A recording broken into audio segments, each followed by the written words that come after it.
आज की वीडियो में हम आपको सुनाने जा रहे हैं नवरात्रि के दूसरे दिन सुने जाने वाली माता ब्रह्मचारिणी की संपूर्ण व्रत कथा, जो नवदुर्गा स्वरूप में माता का दूसरा स्वरूप है। नवरात्रि का दूसरा दिन इन्हीं माता को समर्पित है, यानी ब्रह्मचारिणी माता को समर्पित है। दूसरे नवरात्रि में माता ब्रह्मचारिणी को प्रसन्न करने के लिए व्रत किया जाता है। साथ ही आप सुनेंगे माता ब्रह्मचारिणी की पूजा विधि। आपसे प्रार्थना है कि ये कथा अंत तक अवश्य सुने, क्योंकि अधूरी कथा सुनने से पाप लगता है। और कथा शुरू होने से पहले आप हमारे चैनल को सब्सक्राइब कर लें, क्यों हो सकता है कि आप इस कथा में खो जाएं और फिर आप भूल जाएं। इसलिए आप सर्वप्रथम हमारे चैनल को सब्सक्राइब कर लें। यहाँ हम आपको 9 दिनों की संपूर्ण पौराणिक कथा से अवगत करवाएंगे। सभी भक्तों, आप सबसे अनुरोध है कि कमेंट बॉक्स में लिखें जय माता ब्रह्मचारिणी। ब्रह्मचारिणी नवरात्रि के दूसरे दिन इस कथा को सुन रहे सभी भक्तों पर अपनी विशेष कृपा बरसाए। तो आइए फिर मिलकर शुरू करते हैं नवरात्रि के दूसरे दिन पर नवदुर्गा के दूसरे स्वरूप माता ब्रह्मचारिणी की पावन कथा। तो प्रेम से बोले से सब मिलकर जय माता दी। ओम जयति मंगला काली भद्रकाली कपालिनी दुर्गा क्षमा शिवा धात्री स्वाहा स्वधा नमोस्तुते। देवी ब्रह्मचारिणी माँ का ये स्वरूप बड़ा ही तपस्विनी का है। ब्रह्मचारिणी का अर्थ होता है तप का आचरण करने वाली। इनका स्वरूप अत्यंत ही तेजमय और भव्य है। माँ ब्रह्मचारिणी अपने दाहिने हाथ में जपमाला और बाएं हाथ में कमंडल धारण करती है और श्वेत वस्त्र पहनती है। इनकी पूजा के दिन साधक का मन स्वाधिष्ठान चक्र में स्थित होता है। माँ दुर्गा का ये स्वरूप भक्तों को सिद्धों का अनंत फल प्रदान करता है। इनकी उपासना से तप, त्याग, वैराग्य, सदाचार और संयम की वृद्धि होती है। देवी ब्रह्मचारिणी की आराधना से अनंत फल की प्राप्ति होती है एवं तप, त्याग, वैराग्य, सदाचार, संयम जैसे गुणों की वृद्धि होती है। जीवन के कठिन संघर्षों में भी व्यक्ति अपने कर्तव्यों से विचलित नहीं होता। माँ ब्रह्मचारिणी देवी की कृपा से उसे सर्वत्र सिद्धि और विजय की प्राप्ति होती है। लालसाओं से मुक्ति के लिए माँ ब्रह्मचारिणी का ध्यान लगाना बहुत ही लाभदायक होता है। माँ ब्रह्मचारिणी का पूजन करने से आलस्य, अंधकार, लोभ, असत्य, स्वार्थ व ईर्ष्या जैसी दुष्प्रवृत्तियों का स्वतः ही नाश हो जाता है। माँ ब्रह्मचारिणी का स्मरण करने से एकाग्रता एवं स्थिरता आती है। साथ ही बुद्धि, विवेक व धैर्य में भी वृद्धि होती है। माता ब्रह्मचारिणी की कथा के अनुसार माँ ब्रह्मचारिणी ने अपने पूर्व जन्म में राजा हिमालय के घर में पुत्री के रूप में जन्म लिया था। तब देवर्षि नारद के उपदेश से इन्होंने भगवान भोलेनाथ शिव शंकर को अपने पति के रूप में धारण कर लिया था। पति के रूप में प्राप्त करने के लिए माता ब्रह्मचारिणी ने अत्यंत ही कठिन तपस्या की थी। इस दुष्कर तपस्या के कारण इन्हें तप करने वाली तपचारिणी कहने लगे, जिसी से इनका नाम आगे चलकर ब्रह्मचारिणी पड़ा। ब्रह्मचारिणी माता के अनुसार उन्होंने 1000 वर्षों तक माँ ब्रह्मचारिणी ने केवल फल मूल खाकर व्यतीत किया। 100 वर्षों तक इन्होंने केवल शाक पर निर्वाह किया, शाक सब्जियां खाई। कुछ दिनों तक कठिन उपवास रखते हुए देवी ने खुले आकाश के नीचे वर्षा और धूप में भयानक कष्ट सहे। फिर उन्होंने साग के पत्ते भी खाना छोड़ दिया। निराहार रहकर उन्होंने तपस्या की कई 1000 वर्षों तक। इस कठिन तपस्या के कारण ब्रह्मचारिणी देवी का शरीर एकदम से क्षीण हो गया। उनकी ये दशा देखकर उनकी माता मेना देवी अत्यंत दुखी हुई। उन्होंने इस कठिन तपस्या से विरक्त करने के लिए आवाज दी कि उमा। तब से देवी ब्रह्मचारिणी का एक नाम उमा भी पड़ा।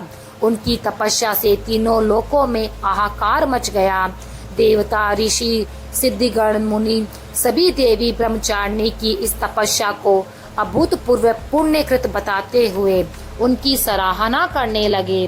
अंत में पितामह ब्रह्मा जी ने आकाशवाणी के द्वारा उन्हें संबोधित करते हुए प्रसन्न स्वर में कहा, हे देवी ब्रह्मचारिणी, हे महामहे, आज तक किसी ने भी ऐसी कठोर तपस्या नहीं करी है जैसे कि आपने की है भगवान शिव शंकर को पति के रूप में प्राप्त करने के लिए। अतः तुम्हारी हर मनोकामना पूर्ण होगी। भगवान चंद्रमौली आदि शिव शंकर तुम्हारे पति अवश्य बनेंगे। तुम्हारा भगवान शिव शंकर से विवाह अवश्य होगा। तुम उनकी सुहागन बनोगी। अब तुम तपस्या से विरत होकर अपने हिमालय पर वापस लौट जाओ और शीघ्र ही तुम्हारे पिता तुम्हें बुलाने के लिए आ रहे हैं। इसके बाद माता ब्रह्मचारिणी घर लौट आई और कुछ दिनों बाद ब्रह्मा के लेख के अनुसार उनका विवाह महादेव शिव शंकर के साथ में तय हो गया। माता ब्रह्मचारिणी ने 3000 वर्षों तक टूटे हुए बेलपत्र खाए और भगवान शिव की आराधना करी। इसके बाद तो उन्होंने सूखे बिल पत्रों को भी खाना छोड़ दिया था। कई हजार वर्षों तक वे निर्जल और निराहार रहकर माता ब्रह्मचारिणी ने कठोर तपस्या करी। माता ने पत्तों को भी खाना छोड़ दिया, इसलिए माता ब्रह्मचारिणी का एक नाम अपर्णा भी पड़ गया। माता ब्रह्मचारिणी की कथा का सार यह है, इससे ये सीख मिलती है कि जीवन के कठिन संघर्षों में भी मनुष्य को अपने मन को विचलित नहीं होने देना चाहिए। माँ ब्रह्मचारिणी देवी की कृपा से सर्व सिद्धियों की प्राप्ति होती है। माँ दुर्गा पूजा के दूसरे दिन इसलिए आवश्यक रूप से देवी ब्रह्मचारिणी की पूजा उपासना करके उन्हें प्रसन्न किया जाता है। आइए सुनते हैं नवरात्रि के दूसरे दिन पर माता के दूसरे स्वरूप माता ब्रह्मचारिणी की संपूर्ण पूजा विधि। माता ब्रह्मचारिणी की आरती, जिसे नवरात्रि के दूसरे दिन पर सुनना अत्यंत ही भाग्यशाली समझा जाता है। नवरात्रि के दूसरे दिन माँ ब्रह्मचारिणी का पूजन करने के लिए सुबह से जल्दी उठकर नहा ले धो ले और फिर पूजा के स्थान पर गंगा जल डालकर उसकी शुद्धि कर ले। घर के मंदिर में माता ब्रह्मचारिणी के सामने दीपक जलाए। अब माता का गंगा जल से अभिषेक करे, माता को अर्घ्य दे। इसके बाद माता रानी को अक्षत, सिंदूर, लाल पुष्प अर्पित करे। फिर प्रसाद के रूप में माता रानी को फल और मिठाइयाँ चढ़ाए। धूप और दीप जलाकर दुर्गा चालीसा का पाठ अवश्य करें। साथ में दुर्गा कवच का पाठ करें। फिर माता ब्रह्मचारिणी की आरती करें। सारी पूजा संपन्न होने के बाद माता रानी को भोग लगाएं और पूजा के दौरान आपसे जाने या अनजाने में कोई गलती हो गई हो तो उनके लिए माता रानी से आप सब मिलकर क्षमा मांगिए। नवरात्रि के दूसरे दिन कई श्लोकों और स्तुतियों द्वारा माता ब्रह्मचारिणी की पूजा की जाती है, जिनमें से कुछ है, या देवी सर्वभूतेषु माँ ब्रह्मचारिणी रूपेण संस्थिता, नमस्तस्यै नमस्तस्यै नमोस्तस्यै नमो नमः। कई प्रकार के मंत्रों का उच्चारण किया जाता है। दूसरे दिन पर माँ ब्रह्मचारिणी को गुहल और कमल के फूल अवश्य चढ़ाए, क्योंकि ये माता ब्रह्मचारिणी को सबसे प्रिय पुष्प है। इसलिए इनकी पूजा के दौरान इन्हीं फूलों को देवी माँ के चरणों में अर्पित करें। क्योंकि माँ को चीनी और मिश्री काफी पसंद है, इसलिए माँ ब्रह्मचारिणी को भोग में चीनी, मिश्री और पंचामृत का भोग लगाए। ये सबसे ज्यादा शुभ और लाभदायक माना जाता है। इन भोगों को लगाकर माता रानी के भोग को सब अपने परिवार में बांटते। आसपास के में जो भी रहते हैं उन्हें माता के प्रसाद का वितरण करें।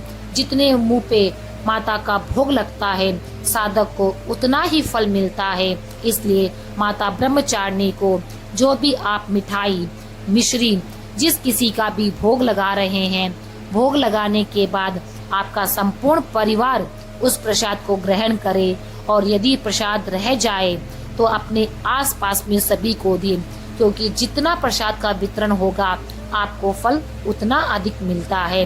तो फिर मिलते हैं भक्तों एक नया वीडियो लेकर, माता रानी के तीसरे स्वरूप की व्रत कथा लेकर।